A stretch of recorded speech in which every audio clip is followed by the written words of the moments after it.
10학년 학생 여러분, 함수 단원 세 번째 시간입니다. 이번 시간은 합성 함수에 대해서 배우려고 합니다. 학습 목표를 먼저 잠깐 살펴보면 함수의 합성을 이해한다. 이게 첫 번째고요. 그 다음에 합성 함수를 구할 수 있다. 이게 두 번째입니다. 함수의 합성이라는 표현이 있고 합성 함수라는 표현이 있는데 이 두 가지는 이렇게 구분을 해주면 좋을 것 같아요. 함수의 합성이라고 하는 것은 함수라고 하는 것이 이걸 집합으로 보면 되고요. 집합 개념으로 보면 되고, 이 합성이라는 것은 연산입니다. 그러니까 이게 함수의 합성은 집합의 연산이라는 의미가 돼요. 무슨 말인가 하면 이런 의미라고요. 그러니까 예를 들어서 실수의 덧셈 이런 겁니다. 만약에 이렇게 읽으면 실수의 덧셈을 이해하고, 그렇죠? 그 다음 합성 함수는 뭐냐? 이건 함수의 합성에 대한 결과물이라고 생각하면 돼요. 결과물. 그러니 실수의 덧셈을 이해하고 그 결과물을 구할 수 있다. 이런 의미가 될 거예요. 우리가 덧셈이라고 하는 것이 무엇이다라는 걸 머릿속으로 충분히 인지한 다음에 1에서 2를 더하게 되면 그 결과물이 3이라는 걸 찾아내잖아요. 자, 이런 절차를 의미합니다. 자, 이 두 가지 용어가 이제 등장을 하게 되는데, 일단 처음에는 합성함수가 무엇이냐라고부터 먼저 시작이 돼요. 개념 열기 부분을 보겠습니다. 다음 그림은 긴급 신고 및 민원 상담 전화번호, 해당 내용, 관련 기관 사이의 두 대응 관계를 나타낸 것입니다.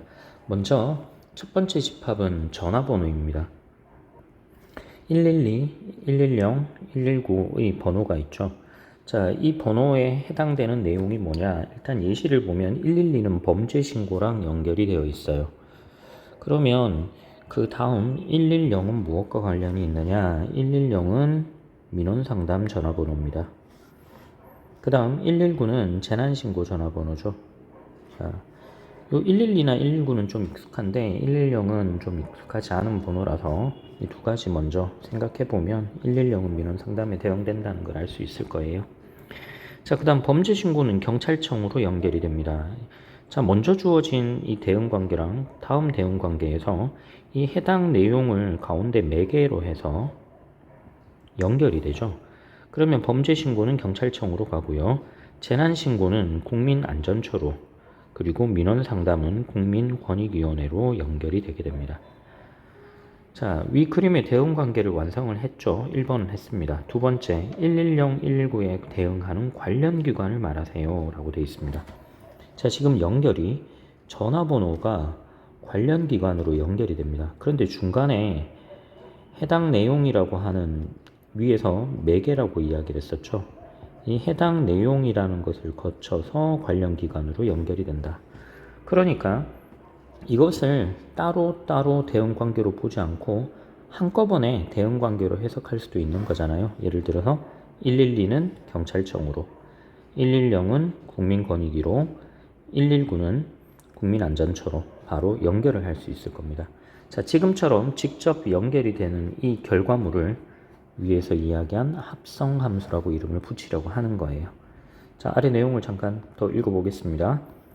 위의 개념 열기에서 전화번호의 집합을 X, 해당 내용의 집합을 G, 관련 기관의 집합을 Y라고 하면 오른쪽 그림과 같이 X의 각 원소에 대하여 Y의 원소가 하나씩 대응되는 X에서 Y로의 새로운 함수를 생각할 수 있다. 아까 위에서 봤던 이 가운데 있던 이 매개가 사라진 형태의 함수가 되는 거죠. 예, 매개가 사라졌어요. 자, 이것을 이름을 붙이기를, 자, 첫 번째 함수를 f라는 이름으로 붙이고 두 번째 함수를 g라는 이름으로 붙인 다음에 이 둘에 대해서 이 연결 관계를 합성이라는 이름으로 정의하게 됩니다. 합성이라는 이름으로 정의를 합니다. 자, 이건 표기는 어떻게 하느냐? f가 먼저 적용이 되고 g가 나중에 적용이 되기는 하죠. 그러면 보통 한글의 표기법상으로는 이렇게 써주면 좋을 것 같아요. f가 먼저, g가 나중에. 그 다음 합성이라는 연산은 이 둘 사이에 동그라미 기호를 하나를 붙입니다. 이렇게 붙여서 합성함수라고 표기를 해요. 이렇게 써주면 좋은데 이게 문제가 조금 있습니다. 왜냐하면 여기 위쪽 그림에서 x를 fx에 대응을 시켰죠. fx는 다시 함수 g에 의해서 다음과 같이 표기가 되는데 이것 자체에 대한 표기법을 쓰다 보면 만약에 이렇게 순서대로 쓰게 되면요.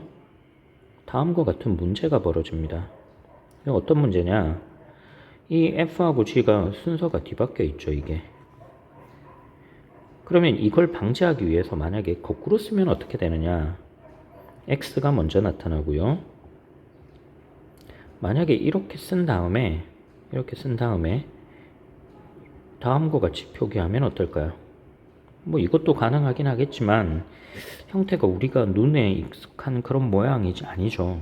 그래서 이 합성된 형태에서는 f가 먼저 g가 나중에, 그러면 f를 x에 가까운 쪽에 먼저 쓰는 거다. 이렇게 표기하지 않는다. 요것만 좀 주의를 해주면 될 것 같아요. 자, 다시 보겠습니다. 이 합성함수에 대해서 먼저 적용되는 함수는 f예요. 두 번째 적용되는 함수가 g가 됩니다. 따라서 이 표기랑 g와 f의 합성은 이건 둘이 서로 달라요. 둘이 같을 수 없습니다. 자, 여기서 이렇게 같지 않다라고 표기하는 것이 함수가 같다에 대해서 그 표기랑 좀 헷갈리기 때문에 이렇게 쓰는 것 자체는 좀 바람직하진 않은 것 같아요. 예. 자, 이 둘은 헷갈려서는 안 된다. 요 주의사항만 좀 기억을 해주세요. 다음 페이지로 넘어가겠습니다. 자, 다음 페이지 내용은 금방 앞서 이야기했던 부분입니다. 합성함수 f와 g의 합성인데 x의 함수값을 기호로 다음과 같이 나타낸다. 다시 이야기를 하면 f가 먼저 적용이 되고 g가 두 번째 적용이 되는 거다. 자, 그래서 이 순서대로 쓰게 되면 다음과 같이 이 f와 g가 서로 헷갈리지 않고 이 순서를 그대로 지켜가면서 표기할 수가 있어요. 표기할 수가 있더라. f를 먼저, g가 나중에. 자, 아래쪽 이 내용을 정리를 하면 다음과 같습니다. 합성함수, 이 함수를 합성한 결과물이라고 했죠. 이 결과물은 다음과 같더라. 잊어버리지 마세요. 자, f함수는 x에서 g로 정의역과 공역 있죠. g함수는 g랑 y의 대응, 정의역과 공역입니다. 자, 스스로 확인하기 문제를 한번 보겠습니다. f함수는 x 더하기 1차 함수고요. gx는 마이너스 x 역시 1차 함수입니다. 자, 1차 함수끼리 합성을 했는데 자, 1번은 f가 먼저 g가 두 번째 이렇게 적용이 되네요. 1을 먼저 f에 의해서 보내요. 그러면 f1은 1 더하기 2니까 3이 되죠. 3을 다시 함수 g에 의해서, 그러면 3의 마이너스 2배니까 마이너스 6이 됩니다. 자, 이걸 순서를 바꿔보면 1의 경우는 g에 의해서 먼저 적용이 되면 이건 마이너스 2가 되겠죠. 마이너스 2를 f에 의해서 대응을 시키게 되면 마이너스 2 더하기니까 이번엔 0이 됩니다. 결론은 뭔가 하면 이 두 값은 일치하지 않는다는 거예요. 자, 여기서 일치하지 않는다. 이건 일반적으로 라는 표현을 쓰겠습니다. 보통은 일치하지 않는 게 맞아요. 그런데 가끔씩 일치하는 경우도 생깁니다. 그 둘이 같으냐 같지 않으냐 그러면 같을 경우도 있고 같지 않을 경우도 있다. 그럼 그럴 경우에는 같다라고 말 못하죠. 이제 이게 중요한 거예요. 자, 문제 1번 역시 비슷합니다. 두 가지 한번 해석해봐라. 각각 찾아봐라. 얼마가 되느냐 이렇게 묻고 있습니다. 예제 1번은 위에서 봤던 이 합성함수 스스로 확인하기 문제에서 둘이 같지 않다는 걸 좀 구체적인 예시를 가지고 그냥 써버린 거예요. 실제로 같으냐 같지 않느냐를 확인하는 겁니다. 자, 이걸 먼저 한번 봅시다. f 함수 먼저 적용을 했죠. 그래서 f 대신에 fx 대신에 x 더하기 3 이 값을 가져온 거예요. 그대로 가져오고 이걸 다시 함수 g에 의해서 적용시킵니다. x 자리에 x 더하기 3이 대입되는 거예요. 여기에. 그래서 2 곱하기 x 더하기 3 마이너스 5. 그래서 정리된 식이 2x 더하기 1입니다. 그에 반해서 두 번째, 함수 g를 먼저 f를 나중에 합성시킨 경우는 gx가 x를 대입하면 2x-5라는 출력값이 나오니까요. 이 값을 다시 f에 의해서 거기에다가 3을 더해주면 되죠. 여기 3을 더해줘라. 그래서 2x-5에 3을 더하면 2x-2가 됩니다. 이번에도 이 둘이 같지 않다는 건 명확하네요. 일반적으로 지금처럼 어떤 예시를 하나 들었음에도 불구하고 일치하지 않는다. 그러면 두 함수의 합성의 순서를 바꿔도 되느냐? 되지 않는다는 겁니다. 문제 2번 역시 마찬가지 것을 확인하라는 거예요. 자, 한 페이지 넘어가겠습니다. 자, 그렇게 해서 얻어진 결과물이 이거예요. 자, 어떤 표현을 썼는지 봅시다. 두 함수 fg에 대하여 요 합성된 결과가 f를 먼저 그리고 g를 나중에 적용시킨 합성이랑 g를 먼저 f를 나중에 적용시킨 합성은 일치하지 않아요. 같은 함수가 아니에요. 같은 함수가 아니다. 아까 우리가 앞에서 함수의 합성이라고 하는 것이 어떤 집합의 연산과 같은 표현이라고 했죠. 예를 들어서 앞에서 실수의 덧셈과 같은 연산에 대한 이야기다. 그러면 이 실수의 덧셈은 1 더하기 3이랑 3 더하기 1이 같잖아요. 그래서 이것 교환법칙이라고 이야기를 했죠. 교환법칙이 성립한다. 그런데 함수의 합성은 교환법칙이 성립하지 않아요. 교환법칙이 성립하지 않는 첫 번째 교과서에서 배운 예시입니다. 교환법칙이 성립하지 않더라. 이게 굉장히 중요한 부분입니다. 이건 여러분들이 꼭 기억을 해두세요. 함수의 합성은 교환법칙이 성립하지 않는다.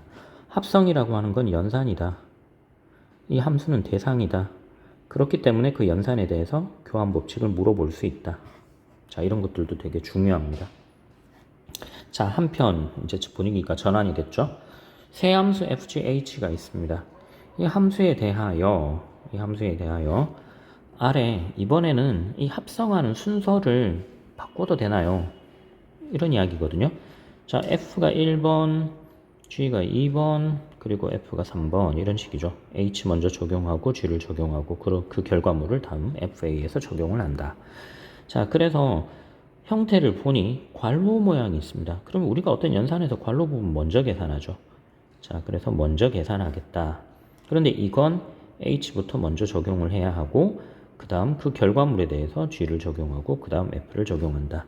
그래서 x를 h, g, f 순서대로 가져가면 된다. 아래의 경우는 요 묶음부터 먼저죠.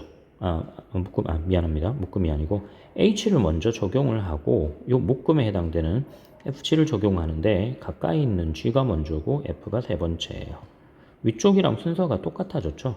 보면 hx, h로 먼저 그 다음 이 결과물을 g에 의해서 그 다음 f에 의해서 차례대로 가다 보니까 아래쪽과 위쪽이 같은 형태의 식이 등장하게 돼요.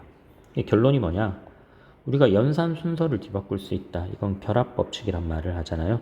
결합법칙은 성립합니다. 자, 이 왼쪽 부분 표기도 보세요. 따라서 이 함수를 합성할 때 어떤 부분을 먼저 연산할까요? 이 합성을 어느 쪽을 먼저 할까요는 의미가 없어요. 결과물이 똑같기 때문에. 그래서 풀어서 쓰기도 합니다.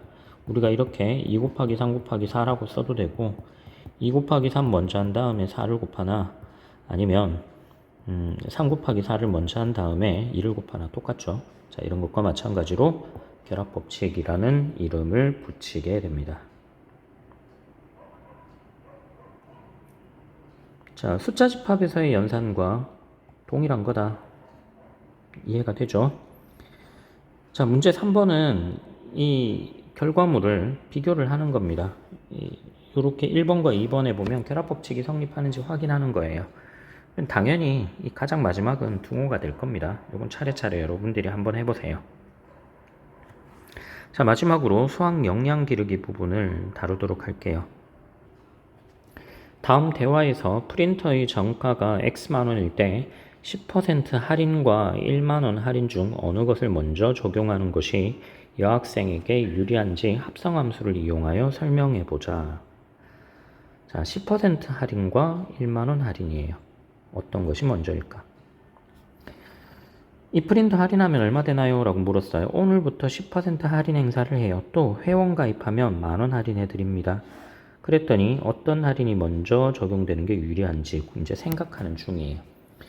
자, 이걸 10% 할인하는 것을 요걸 1번이라고 하자. 첫 번째. 만원 할인하는 걸 요걸 두 번째라고 해보죠. 이게 순서가 첫 번째 먼저 적용하고 두 번째 적용할 때랑 두 번째 적용하고 첫 번째 적용할 때로 한번 볼게요. 자, 맨 처음 X만 원이 있었습니다. 단위는 빼고 쓰겠습니다. 가격이 X만 원인데 이 X만 원에 대해서 첫 번째 10% 할인해요. 그러면 지불해야 되는 금액이 10분의 9 X가 되죠. 여기에다가 다시 두 번째 만원 할인을 붙입니다. 그러면 10분의 9X에서 1을 빼면 되겠네요. 반면에 이 둘에 대한 순서를 한번 바꿔봅시다. 자, 둘에 대한 순서를 바꾸면 두 번째 먼저 만원 할인부터 해요. 그런 다음에 10% 할인을 적용을 합니다. 그러면 10분의 9 곱하기 x-1만원을 내면 되죠. 아래의 경우는 식을 전개해보면 10분의 9x 마이너스 0.9예요. 10분의 9. 10분의 9라고 쓰겠습니다. 지금 이 각각이 이게 지불 금액이잖아요. 지불해야 되는 금액. 똑같이. 그러면 어느 쪽 지불 금액이 더 적죠? 위쪽과 아래쪽을 비교할 때 이 위쪽 값이 더 적죠?